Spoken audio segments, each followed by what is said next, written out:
ठेकेदारी में घाटा कब, कहाँ और क्यों हो सकता है? सज्जनों, हर व्यापार का नियम होता है। यदि आप कोई भी व्यापार करते हैं, चाहे वो ठेकेदारी हो या अन्य व्यापार हो, मुनाफा कमाने के लिए करते हैं। कोई भी आदमी नहीं चाहता कि मुझे घाटा हो, मगर फिर भी कई बार घाटा हो ही जाता है। घाटा क्यों होता है, कब होता है और कहाँ होता है, आइए इस विषय पर मैं मेरे अनुभव आपके साथ शेयर करना चाहता हूँ। सज्जनों, कई बार क्या होता है, डिपार्टमेंट ने जैसे 12 महीने का टाइम दिया आपको, और 12 महीने के टाइम के अलावा यदि आपने 1 महीना ज़्यादा ले लिया, यानी 13 महीने में काम पूरा किया, तो वो लेट काम होने की वजह से आपको पेनल्टी लग जाती है, और वो पेनल्टी काफ़ी लंबी चौड़ी होती है। आप सोच नहीं सकते कि इतना घाटा क्यों लग गया, क्योंकि पेनल्टी के तौर पर आपको 10% तक की पेनल्टी लग जाती है टोटल वैल्यू ऑफ वर्क की। तो सोचिए आप कितना बड़ा घाटा हो गया। छोटी सी लापरवाही है, आप यदि समय से काम पूरा कर देते तो आपको ये घाटा नहीं लगता। छोटी सी लापरवाही के कारण ये घाटा हो जाता है। सज्जनों, इसके बाद में नंबर आता है कि यदि आपने क्वालिटी पुअर कर दी, आपने काम में जो क्वालिटी लगानी थी वो नहीं लगा करके पुअर क्वालिटी का मटेरियल यूज किया, अथवा पुअर क्वालिटी आपने काम करने में मसाले वगैरह में गड़बड़ कर दी, तो उसमें आपको होगा क्या, आपकी रेट रिड्यूस की जा सकती हैं, और वो रेट 10% 20% तक रिड्यूस की जा सकती हैं। आप सोचिए कितना घाटा हो जाएगा आपको।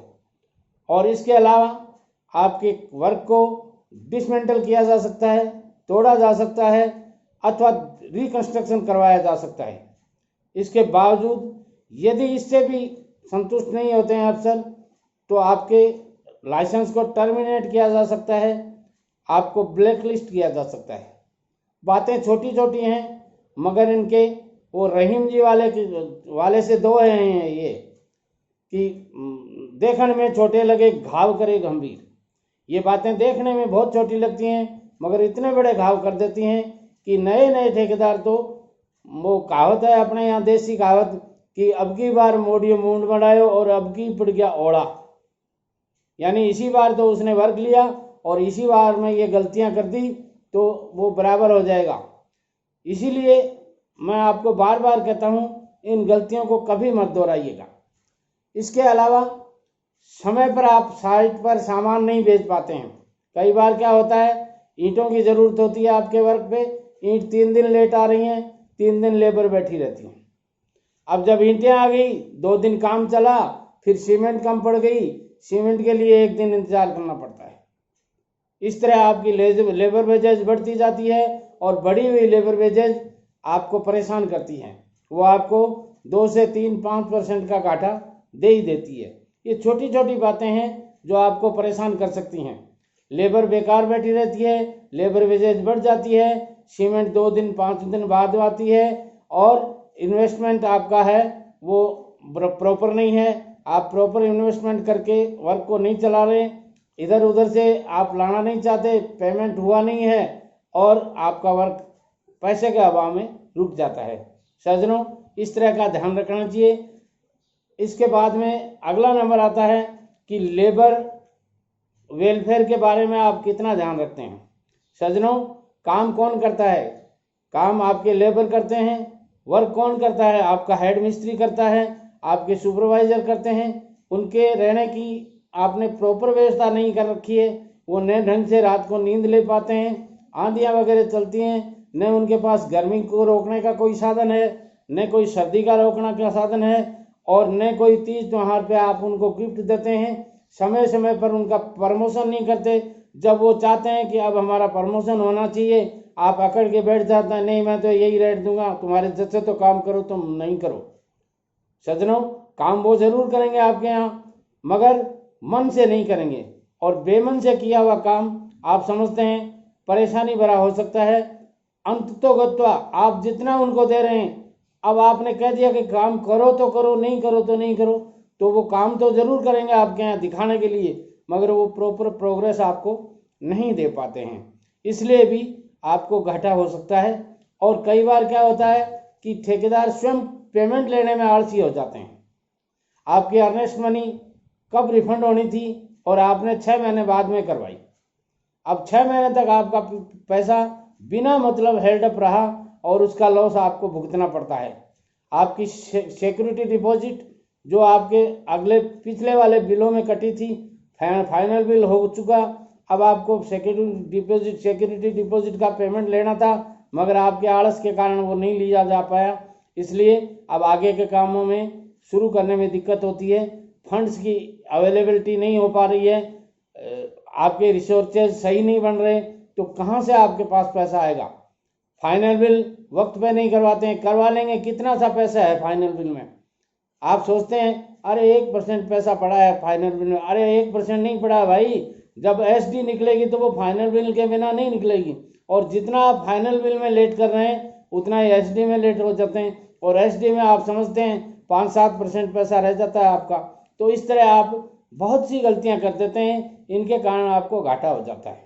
इसके बाद में आता है कि अधिकारियों से अपने संबंध हैं वो मधुर नहीं रखते, देख लूँगा मैं आपको, मैं ऐसा कर दूंगा, मैं वैसा कर दूंगा, अरे भाई साहब आप क्या कर दोगे, एमबी मेजरमेंट बुक है वो उनके पास है, जब वो मेजरमेंट में बुक में जो भी चढ़ाएंगे उससे आपको पेमेंट मिल रहा है। आप इस तरह का व्यवहार क्यों करते हैं अधिकारियों के सामने। अधिकारी ही आपके संरक्षक हैं, अधिकारी ही आपको बचा सकते हैं, अधिकारी ही आपको आपकी गुडविल को बहुत शानदार प्रदर्शित कर सकते हैं, अधिकारी ही आपको आगे काम दिलाने में मदद करते हैं।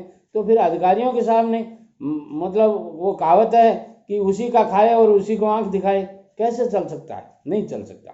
तो आप अपने अधिकारियों के साथ में अच्छा व्यवहार रखिए, स्टाफ के साथ में अच्छा व्यवहार रखिए।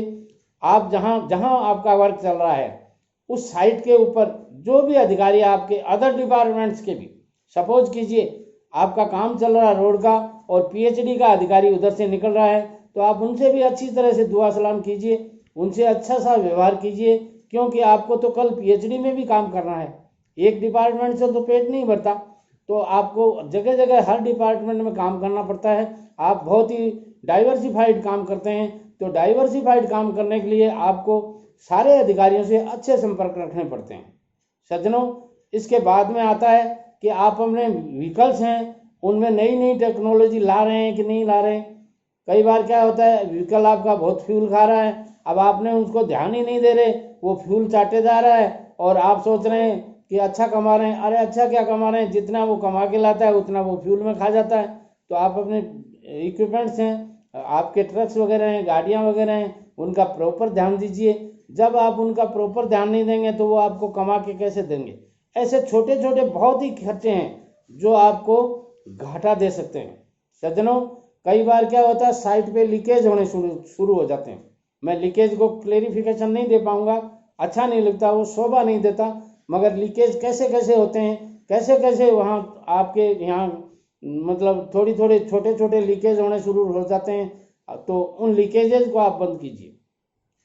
लीकेज ज़्यादातर आपकी लापरवाही से होते हैं, आप प्रॉपर अकाउंट्स नहीं रखते, लीकेज होने लग जाते हैं। आप प्रॉपर मटेरियल का स्टॉक रजिस्टर नहीं रखते, लीकेज होने लग जाते हैं, आपको पता ही नहीं चलता सीमेंट लगी कितनी थी, आई कितनी थी, बाकी कहाँ गई। इस तरह के जो छोटे छोटे ये जो कमियां हैं ये आपको घाटा दिला सकती हैं। अन्यथा ठेकेदारी बिजनेस तो वो आम का रुख है जो आपने एक बार लगा दिया वर्षों तक आपको मीठे मीठे फल देता रहता है, बशर्ते कि आप उसके प्रति प्रॉपर जिम्मेदार रहें, खुद लायबल रहें, खुद साइट्स को संभालें। ऐसे नहीं, और होता क्या है कई बार जैसे आपने पेटी कॉन्ट्रैक्ट दे दिया, बहुत अच्छी बात है पेटी कॉन्ट्रैक्ट दे दिया, क्योंकि आपकी कई साइटें चल रही हैं और आप प्रॉपर सबको पूरा टाइम पे काम नहीं दे पाएंगे, तो आपको पेटी कॉन्ट्रैक्ट देना जरूरी था। मगर पेटी कॉन्ट्रैक्ट देने के बाद में आप निष्फिक्र हो गए कि अब मेरे को क्या जाना है, वो ठेकेदार संभालता रहेगा, अब उसकी ड्यूटी हो गई। साहब ये बात सही है कि ड्यूटी उसकी हो गई, मगर ऑल ओवर रेस्पॉन्सिबिलिटी तो आपकी है, वर्क आपके नाम अलॉट है, पेनल्टी लगेगी, आपके लगेगी, बैड क्वालिटी का नुकसान आपको भुगतना पड़ेगा, और भी कई डैमेज वगैरह हो जाते हैं, उनका नुकसान आपको भुगतना पड़ेगा। तो आप ऐसा कीजिए, बार बार अपनी साइट पे जाइए, और वो भी बार बार ऐसे नहीं कि सुबह 9 बजे ठेकेदार जी पहुंच जाते हैं और आधे घंटे रुके और निकल जाते हैं, ऐसा नहीं। आप टाइम बचा के जाइए, अलग अलग टाइम पे जाइए, कभी 3 बजे जाइए, कभी 5 बजे जाइए, कभी 2 बजे जाइए, तो आपको पता चल जाएगा कि काम में कहाँ कहाँ लापरवाही हो रही है और कौन कौन आदमी लापरवाही कर रहा है। यदि आप इन सब बातों का ध्यान रखेंगे तो घाटा होने का सवाल ही नहीं है। और यदि नहीं ध्यान रखेंगे तो मैंने आपको ऊपर बता ही दिया कि ठेकेदारों के लोगों के घाटा क्यों, कब और कहाँ होता है। मेरी channel SN Sharma motivational speaker YouTube पे जाइए, सर्च कीजिए, सब्सक्राइब कीजिए, और प्रतिदिन एक ठेकेदारी से संबंधित वीडियो मैं ज़रूर अपलोड करता हूं, उसको आप ध्यान दीजिए। पहले वाले जो मेरे वीडियो हैं उनको भी पढ़िएगा, उनमें बहुत सी ऐसी बातें मैंने बताई हैं जो आपके जीवन में बहुत सी ऊंचाइयां दे सकती हैं। एक एक टिप आपको लाखों रुपए के घाटे से बचा सकती है। वीडियो पसंद आता है तो लाइक और शेयर जरूर कीजिए, और कमेंट्स देना कभी मत भूलिए, क्योंकि आपके कमेंट्स ही मुझे दूसरे दिन नया वीडियो किस तरह का बनाया जाए, आप क्या चाहते हैं, क्या समस्याएं आ रही हैं आपको, उन समस्याओं को बताने के लिए मैं नए नए वीडियो के माध्यम से मेरे अनुभव आपके साथ शेयर करता हूं। नमस्कार।